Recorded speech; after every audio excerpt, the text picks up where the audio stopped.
Hi, I'm Brad Steinman. I'm one of the anesthesiology residents at University Hospital's Cleveland Medical Center, and today we're going to be discussing setting up an orthopedics operating room. An orthopedics operating room setup is very similar to a general OR setup, with just a couple notable additions. If you're looking for a more in-depth setup video, please take a look at the general anesthesia setup video. A lot of the cases we're going to have with orthopedics include open reduction, internal fixations. You may have some ortho spine cases. You may have some total joints, osteotomies. There's a big variety of things you can do here, but most of the time your anesthetic is going to be general. For total joints, you may do spinals. That being said, we're not going to discuss spinals too much here. You can look more for interaxial anesthesia, tips and tricks in the OB anesthesia video.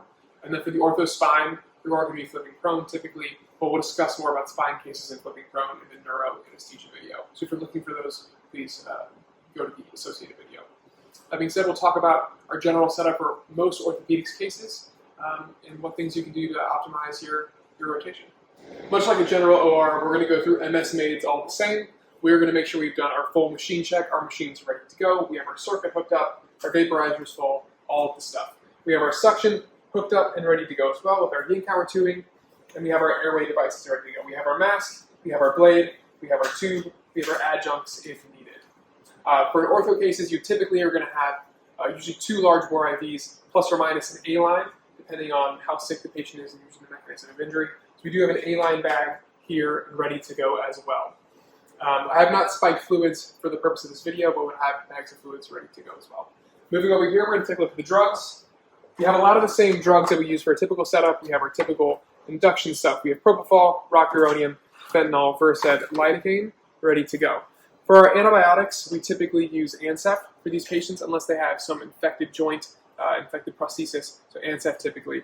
You're usually good to do 2 grams for most patients. If they're over 120 kilograms, you can use 3 grams of Ancef. These two need to be reconstituted. You can usually do 2 grams in a 10 cc syringe. If you're doing 3 grams, I recommend doing it in a 20 cc syringe, otherwise it can precipitate and not fully dissolve.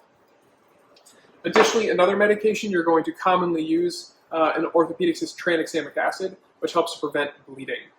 This is a medication, it's 1,000 milligrams per 10 mLs or 100 milligrams per ml. We'll typically give this entire vial, the full 1,000 milligrams, but it needs to be given slowly, over about 10 minutes. Once the case is started, I'll usually push 1 milligram, or 1 milliliter, which is 100 milligrams, every minute over about 10 minutes to make sure this medication gets in.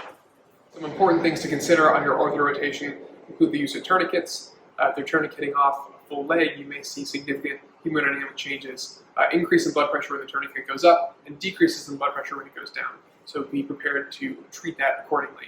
Additionally, a lot of these cases can have high risk of bleeding, and so make sure your patient is properly type and screened and type and cross for blood if needed. Depending on the patient's lab values, you may want to have blood in the room, but make sure you at least have an active type and screen for all of these patients. Additionally, the orthopedics cases typically have a little bit of a longer closure, or there's casting at the end of the case, and this gives you an opportunity to really work on the efficiency of your wake-ups. Try to get better about your timing so your patient stays nice and comfortable up until the point where you're ready to wake them up, and you are able to wake them up, extubate them, soon after they're done casting or soon after they're done closing these cases. This is a great rotation, hopefully with the opportunity to get some spinals and some good practice in there.